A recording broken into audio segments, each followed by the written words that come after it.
अगर उस दिन उम्र ना होते तो पूरी उम्मत पर अजीम अजाब नाजिल हो जाता। जंग बदर के बाद 70 कैदी पकड़े गए। रसूलुल्लाह सल्लल्लाहु अलैहि वसल्लम ने सहाबा किराम से मशवरा किया।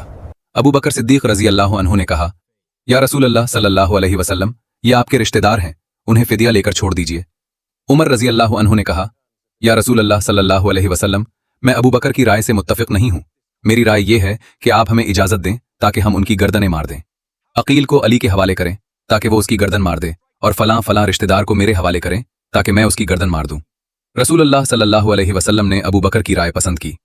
अगले दिन उमर ने देखा कि रसूलुल्लाह सल्लल्लाहु अलैहि वसल्लम और अबू बकर रो रहे हैं रजी अल्लाह अन्हु। अगर आपको उमर रजी अल्लाह अन्हु की शख्सियत पसंद है तो ये वीडियो अपने दोस्तों तक जरूर पहुंचाइए। उमर ने पूछा, या रसूलुल्लाह सल्लल्लाहु अलैहि वसल्लम, आप क्यों रो रहे हैं? रसूलुल्लाह सल्लल्लाहु अलैहि वसल्लम ने फरमाया, मैं उन कैदियों के अजाब की वजह से रो रहा हूं जो फिदिया लेने की वजह से मेरे सहाबियों पर नाजिल होने वाला था। मुझे वो अजाब दिखाया गया जिसमें उन्हें मुब्तला किया गया। वो मुझे उस दरख्त के इतना करीब लाकर दिखाया गया। आपने तरीब वाले दरख्त की तरफ इशारा किया। फिर अल्लाह सुब्हाना व तआला ने ये आयत नाजिल फरमाई, अगर अल्लाह का पहले से लिखा हुआ फैसला न होता तो जो फिदिया तुमने लिया उसकी वजह से तुम पर अजीम अजाब आ जाता। रसूलुल्लाह सल्लल्लाहु अलैहि वसल्लम ने फरमाया, तुमसे पहले की उम्मतों में कुछ लोग ऐसे हुआ करते थे कि नबी नहीं होते थे और इसके बावजूद फरिश्ते उनसे कलाम किया करते थे।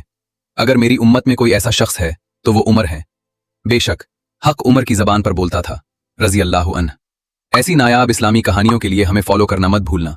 और हाँ, वीडियो पसंद आए तो शेयर जरूर करना।